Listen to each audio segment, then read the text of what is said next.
नमस्कार, बहुत स्वागत है आप सभी का। आप देख रहे हैं देश की आवाज, मैं हूं सौरभ शर्मा आपके साथ। ये सर्वे जो आपको बताएगा कि अगर आज चुनाव हो जाएं, अगर आज लोगों से पूछा जाए कि वो किसको वोट देना चाहते हैं, किसको देश का प्रधानमंत्री बनाना चाहते हैं, तो आखिर क्या परिस्थिति बनती हुई दिखाई देती है। इंडिया अलायंस आपके सामने है, इधर एनडीए और उसके घटक दल हैं। अभी तक हमने आपको जितना सर्वे दिखाया, एक रीकैप हम कर देते हैं और फिर आज इस सर्वे का आखिरी हिस्सा आप तक हम पहुंचाएंगे। तो अभी तक हम 543 में से 417 सीटों का सर्वे आपको दिखा चुके हैं। आप स्क्रीन पर जो टैली देख रहे हैं उसमें वो आपको नजर आएगी। 417 सीटों में से एनडीए को 214 सीटें मिल सकती हैं। इंडिया गठबंधन को 147, गैप यहां काफी है, और अन्य को 56। लेकिन अभी भी हाफवे मार्क, यानी जो जादुई आंकड़ा होता है 272 का लोकसभा में सरकार बनाने के लिए, देश की सरकार बनाने के लिए, वहां तक उस दौड़ में अभी फिलहाल एनडीए आगे दिखाई दे रहा है। लेकिन इंडिया गठबंधन क्या वापसी कर सकता है? क्योंकि दो बड़े राज्य आज जिनकी हमें चर्चा करनी है वही तय करते हैं असल मायनों में कि देश में किसकी सरकार बनेगी। हम बात कर रहे हैं 40 लोकसभा सीटों वाले बिहार की और देश का सबसे बड़ा सूबा 80 सीटों वाला उत्तर प्रदेश। आज हम इन्हीं दोनों राज्यों की चर्चा करेंगे। शुरुआत करेंगे बिहार से, लेकिन आपको मेहमानों से हम सबसे पहले मिलवा दें। हर्षवर्धन त्रिपाठी जी हमारे साथ हैं, वरिष्ठ पत्रकार। हर्षवर्धन जी, स्वागत, तालियों के साथ स्वागत कीजिए जरा मेहमानों का। एक और बहुत सीनियर जर्नलिस्ट हमारे देश के राहुल महाजन जी स्टूडियो में। राहुल जी, बहुत स्वागत है, आप पहली बार आए और आज आपके सामने ये हम इस सर्वे का अंतिम डेटा जो है वो रखेंगे। और सर्वे जिन्होंने किया है, सीएनएक्स से हमारे साथ हैं भावेश झा। भावेश, बहुत स्वागत आपका भी। और एक और वरिष्ठ राजनीतिक विश्लेषक और अपने आप खुद भी सिफोलॉजिस्ट भी हैं हमारे साथ, देवेंद्र शुक्ला जी हैं। देवेंद्र, बहुत स्वागत है आपका। अरे मैं बिहार का डेटा रखूं इससे पहले आपको बता देता हूं बिहार में 2019 में क्या हुआ था, जल्दी से आपको बता दें। तब जेडीयू यानी कि नीतीश कुमार बीजेपी के साथ थे, तो 17 सीटें भाजपा जीती, 16 सीटें नीतीश कुमार जीते, 6 सीटें रामविलास पासवान उनकी पार्टी जीती थी। कुल मिलाकर के 40 में से 39 एनडीए के पास थी। इस बार नीतीश कुमार अलग हो चुके हैं। वहां पर बड़ा इंडिया गठबंधन का कई सारी जातियों के नेताओं का गुलदस्ता भी है। तो क्या बिहार में 2019 जैसा करिश्मा इस बार हो सकता है क्या? पहले मैं एक रिएक्शन आपका जानना चाहता हूं, फिर मैं डेटा खोलूंगा आपके सामने। हर्षवर्धन जी। नहीं, मुझे लगता है कि 2019 जैसा करना तो एनडीए के लिए बहुत कठिन है, क्योंकि एनडीए उस तरह का नहीं रहा और बिहार के समीकरण भी बदले हैं। लेकिन एक बात मैं पूरे भरोसे के साथ कह सकता हूं कि भारतीय जनता पार्टी ने जिस तरह के जातीय समीकरण अपने पक्ष में किए हैं, उसमें इतना भी ज्यादा बड़ा बदलाव नहीं होने वाला। यानी ऐसा कुछ नहीं हो जाएगा कि आपको लगेगा कि 40 में से 39 जीती तो एकदम से साफ हो गई। मुझे लगता है कि भारतीय जनता पार्टी बड़ी पार्टी बन के वहां उभरेगी, जो पहले भी थी। हाँ, एनडीए के तौर पर उसको कुछ मुश्किल जरूर हो सकती है। आपने जातीय समीकरण की बात की, कास्ट सर्वे करने वाला और डेटा जारी करने वाला पहला राज्य जो है बिहार बन चुका है। उससे बहुत उम्मीदें हैं इंडिया गठबंधन को, नीतीश कुमार और लालू यादव को। राहुल जी, क्या असेसमेंट है आपकी अभी बिहार को लेकर? देखिए, अगर हम उस तरह से देखें तो इस बार बीजेपी और आरजेडी, माफ कीजिएगा, जेडीयू अलग अलग चुनाव होंगे, अपने अपने उनके गठबंधन होंगे। अगर हम वोट परसेंटेज भी देख लें कि वोट परसेंटेज किसकी क्या रही थी 2019 में, तो भी अगर हम आरजेडी, कांग्रेस और जेडीयू को मिला लें तो वो वोट परसेंट काफ़ी भारी होगी।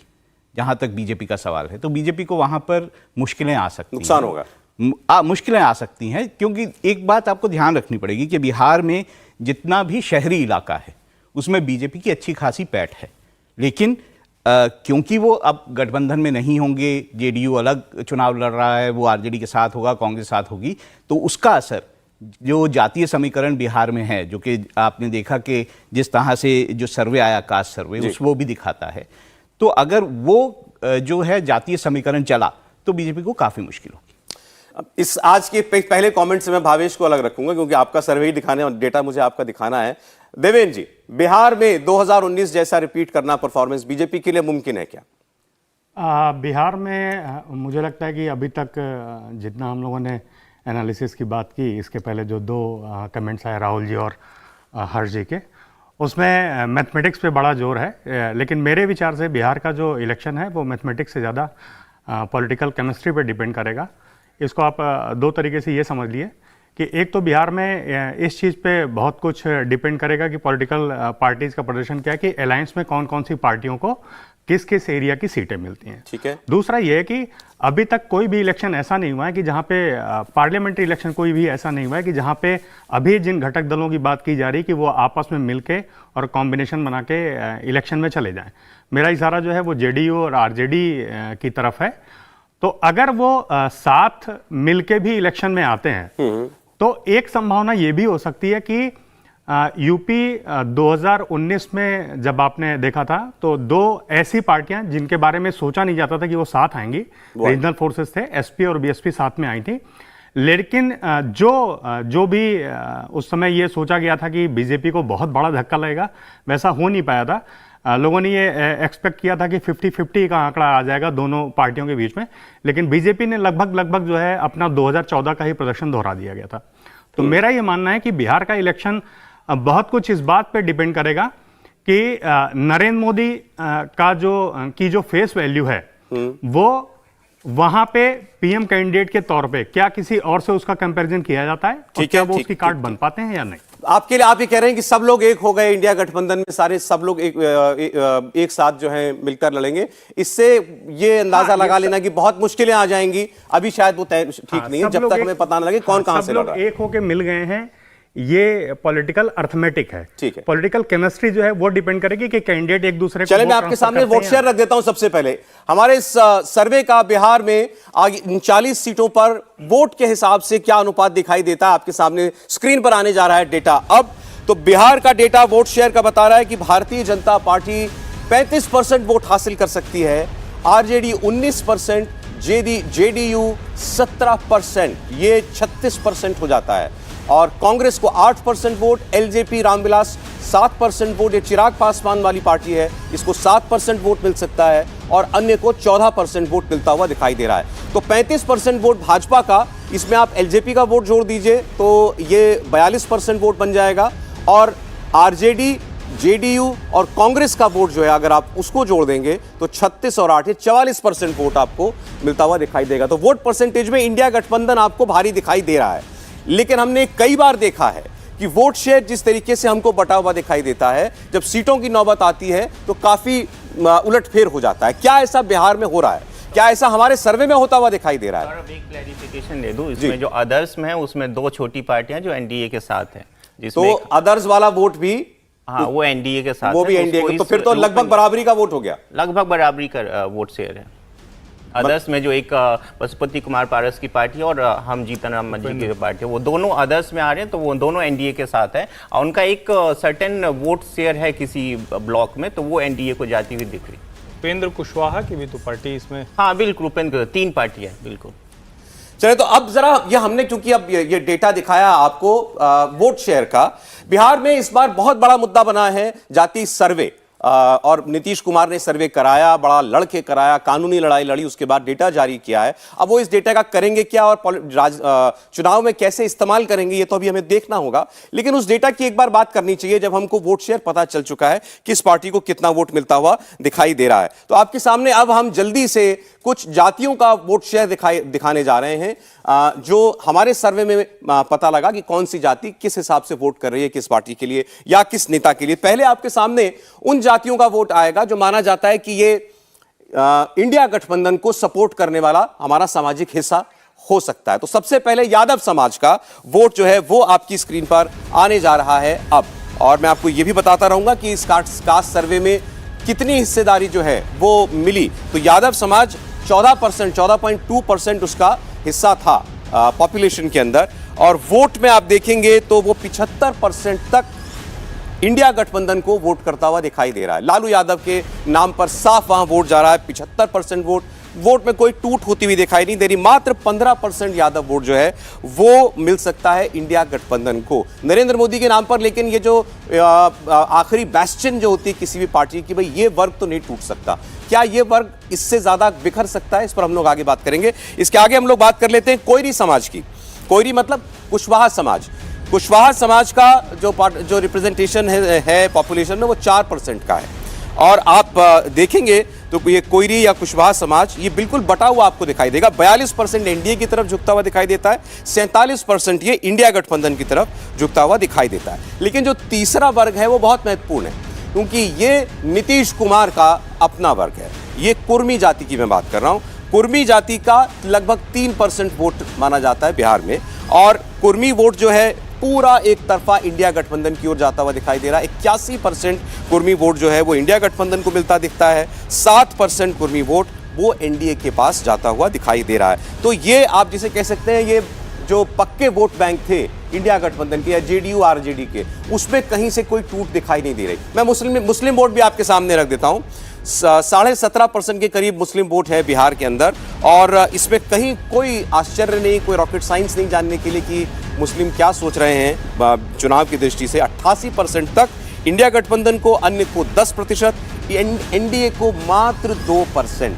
बार बार जब ये डेटा आता है तो जो लोग ये कहने वाले होते हैं कि बीजेपी को 8% वोट भी मिलता है मुसलमानों का, तो वो कहाँ से मिलता है ये एक बार कहीं से पता चल जाए, क्योंकि यही 2%, 3% जब सर्वे हम करते हैं तो यही डेटा सामने आता है। तो ये इंडिया गठबंधन का वोट बैंक था आपके सामने, जो इंटैक्ट दिखाई दे रहा था। हर्षवर्धन जी। नहीं, इसमें सौरभ जी 2-3 मोटी बातें हैं जो मुझे लगता है कि शायद भावेश जी आगे क्लैरिफाई भी करें।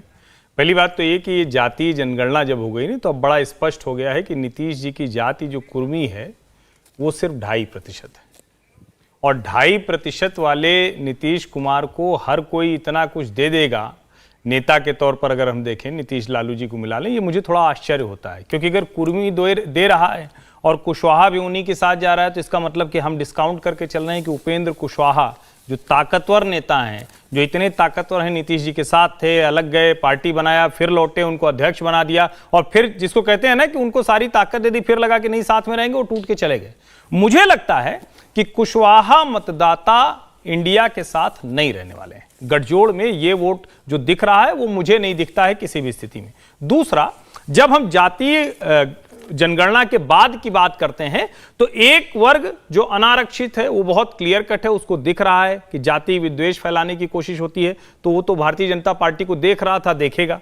लेकिन जो दूसरा वर्ग है जिसको लगता था कि हमारे नेता तो ये हैं जो सोशल जस्टिस करते थे, अब उनको दिख रहा है 2 ब्लॉक, एक ओबीसी अन्य पिछड़ा वर्ग, एक ईबीसी अत्यंत पिछड़ा वर्ग। वो जो 27 और 36% की लड़ाई है वो मुझे इंडिया गठजोड़ को इतने मतों के साथ जाती हुई नहीं दिखती है, ये मुझे स्पष्ट तौर पर दिख रहा है। और ये अभी वहां आप लोगों से बात कीजिए, पासवान कह रहा है हमारा वोट हमारी जनगणना में मतदाता काट दिए, कुशवाहा कह रहा है हमारे मतदाता काट दिए, भूमिहार तो चिल्ला चिल्ला के कह रहा है कि हमको तो एकदम से आउट कर दिया, हमारा पता ही नहीं है, इतने लोग हमारे घर में थे, कहां गिन के चले, गणक आए कहां और किसको गिन के गए। मुझे लगता है कि ये चीजें चुनाव आते आते असर दिखाएंगी, और ये आंकड़ा जो अभी बहुत ज्यादा वो पूरा का पूरा बंच दिख रहा है, क्योंकि अगर वो बंच दिखेगा तब तो फिर कोई चुनाव ही नहीं। इंडिया गठबंधन का बंच है। अभी अब मैं आपके सामने अभी एनडीए का भी दिखाऊंगा कि एनडीए का जो अपना पक्का वोट बैंक है, क्या उसमें कहीं कोई सेंधमारी हो रही है नहीं। लेकिन आपने सवाल किया तो भावेश का क्लैरिफिकेशन आ जाए कुशवाहा वोट को लेकर कि उनको नहीं लगता कि जितना जैसा आपने लगभग आधा आधा बटा हुआ दिखाया वो होगा। नहीं, ये एक मिथ है कि कुशवाहा वोट नीतीश कुमार को अभी भी नहीं मिला। एक बड़ा सा कुशवाहा वोट का बड़ा तबका नीतीश कुमार को पहले से मिलता जा रहा है और अभी भी मिलेगा, लेकिन उसमें डेंट जरूर रहा है। जब से बीजेपी ने सम्राट चौधरी को अध्यक्ष बनाया है, उसके बाद उन्होंने उपेंद्र कुशवाहा को लिया। हालांकि देखो, उपेंद्र कुशवाहा के आने ना जाने से बहुत ज़्यादा फर्क नहीं पड़ने जा रहा। आपको पता है उपेंद्र कुशवाहा एक बार पार्टी को अपना मर्ज कर चुके, उसके बाद पिछली बार 2-2 सीट से लोकसभा चुनाव लड़ रहे थे, हार गए थे, तो उनके पास बहुत ज़्यादा जमीन बची हुई नहीं। हाँ, लेकिन बीजेपी के लिए जो सम्राट चौधरी और बहुत बड़े असेट्स है, वो जो आपको 42% जो कुशवाहा वोट देखे, शायद उन्हीं की मेहनत का नतीजा है। चलिए अब जल्दी से हम एनडीए के यानी बीजेपी और उनके सहयोगी दलों का जो माना जाता है समर्थक वर्ग, वो सर्वे में हमको कैसे वोट करता हुआ दिखाई देता है, उसकी प्रेफरेंस क्या दिखाई देती है, वो आपके सामने हम रख देते हैं। तो मैं सीधे सवर्ण वोटों से शुरू कर रहा हूं। ब्राह्मण जाति का जो हमें सर्वे में रुझान मिला, 75% तक वो एनडीए के साथ है और 8% इंडिया गठबंधन के साथ, 17% अन्य के साथ। ब्राह्मण जाति का मैं बात कर रहा हूं, सर्वे में 75% रुझान दिखाई दे रहा है एनडीए के साथ। कहीं इसमें आश्चर्य की बात नहीं। अब राजपूत जाति की आप बात कर लीजिए, राजपूत समाज के लोग 76% तक एनडीए गठबंधन को अपनी पहली पसंद या पहली प्रेफरेंस जो है वो बता रहे हैं, 12% मात्र इंडिया गठबंधन को। ऐसे ही भूमिहार की बात करते हैं, भूमिहार समाज के लोग 72% तक एनडीए के साथ हैं और केवल 15% इंडिया गठबंधन के साथ। Kayastha vote 70% NDA, 13% India alliance. और वैश्य समाज का वोट, वैश्य समाज को बिहार में ओबीसी में रखा जाता है वैसे, 81% एनडीए, 81% सबसे बड़ा वोट का चंक जो है वो शायद यही है, और 10% इंडिया।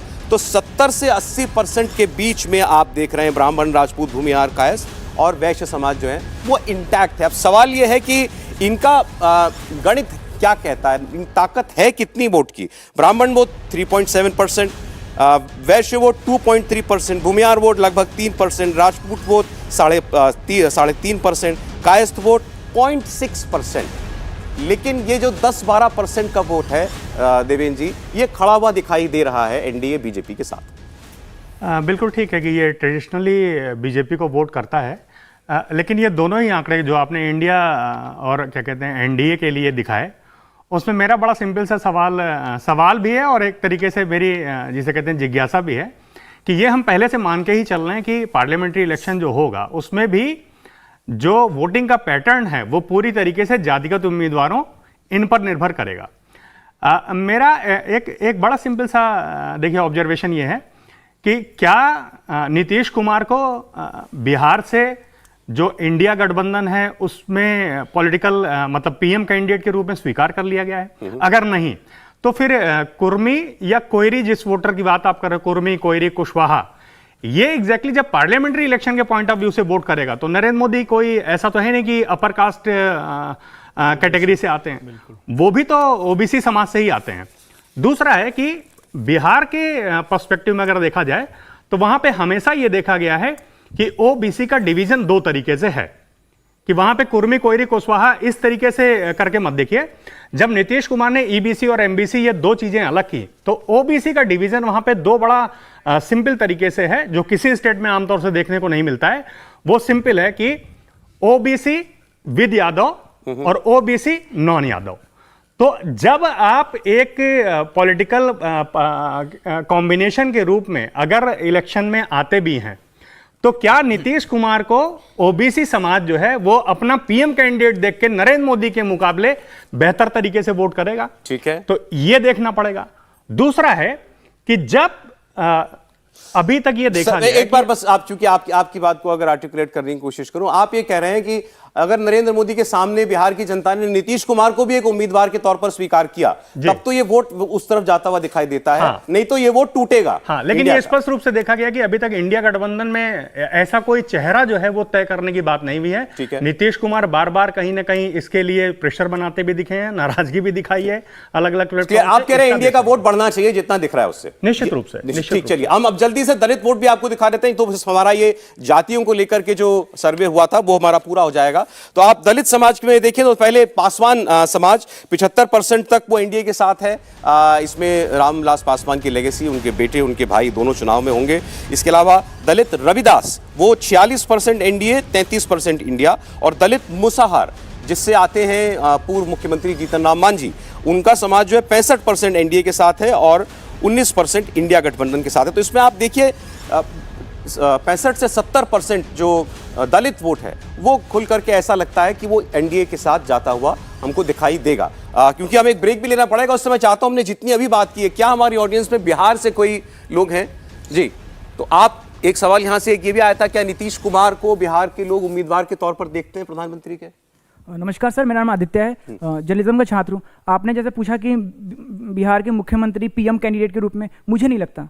क्यों? सर वो इंडिया गठबंधन के उन्होंने इंडिया गठबंधन में अपना भागीदारी दिखाई है। उनका ही कहना है कि जिसकी जितनी भागीदारी उसकी उतनी जिम्मेदारी। उनका खुद का वोट परसेंटेज 3% है, उनकी पॉपुलेशन सिर्फ 3% है और बिहार के सीएम है और काफ़ी समय से सीएम है। तो ये बात जो कहते हैं वो नहीं हो पाता। और फिर वो पहले कैंडिडेट पीएम के रूप में देखे जा रहे थे और दिल्ली आ रहे थे। ये भी कुछ कहना चाह रहे हैं दीदी माइक? जी नमस्कार सर, मेरा नाम आयुष है। उनके दल बदलू नेचर के कारण। अच्छा, एक पर्टिकुलर पार्टी में फिक्स नहीं रहते, अपनी विचारधारा पे वो सीमित नहीं रहते, कभी इसमें जाते हैं कभी इसमें जाते हैं। तो आई थिंक एक पीएम कैंडिडेट के लिए वो चीज़ सही नहीं है। हाँ जी सर। कहाँ से आप? बिहार में सुपौल से, और मैं पटना में रहता हूँ। पटना में रहता। आप कहाँ से हैं? मुजफ्फरपुर से हैं। राहुल जी, राय बड़ी साफ है और ये तो नौजवान है। मैं दूसरी तरह से इसको एक देखता हूँ। देखिए, कोई गठबंधन किस तरह से अपने वोटर्स को देख रहा है या वोट बैंक को देख रहा है, उसकी एक बड़ी झलक होती है कैबिनेट कैसी है। अगर हम नीतीश सरकार की कैबिनेट की तरफ ध्यान दें तो हम देखेंगे 8 जो पद हैं वो यादव्स के पास हैं, ठीक है। उसके बाद 5 मुस्लिम्स के पास हैं, उसके बाद 5 पद जो हैं वो शेड्यूल कास्ट कैंडिडेट्स के पास हैं। इसी तरह से अगर हम जो अगड़ी जातियाँ आप बोलते हैं, 2 पद जो हैं राजपूत के पास हैं, 1 भूमिहार के पास है, 1 ब्राह्मण के पास है और 6 दलित के पास है।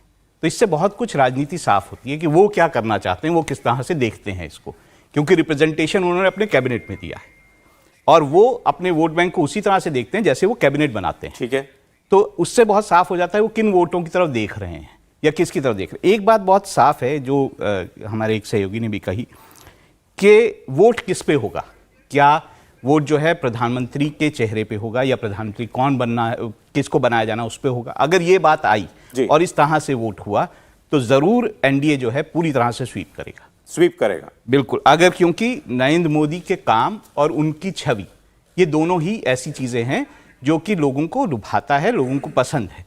लेकिन अगर जातीय समीकरण के हिसाब से वोट हुआ तो एनडीए मुश्किल में आएगा। चलें सर, ठीक। अभी तक हमने वोट परसेंटेज की बात की, जातियों का वोट किधर जा सकता है उसकी चर्चा की। अब हम सीधे आपको सीटें बताएंगे कि आखिर जो बिहार में इतने दल हैं ये कितनी सीटें जीत सकते हैं। हमने आपको बताया एनडीए के पास 39 सीटें थी, मात्र एक सीट वो कांग्रेस पार्टी के पास थी ऑपोजिशन के दलों में से।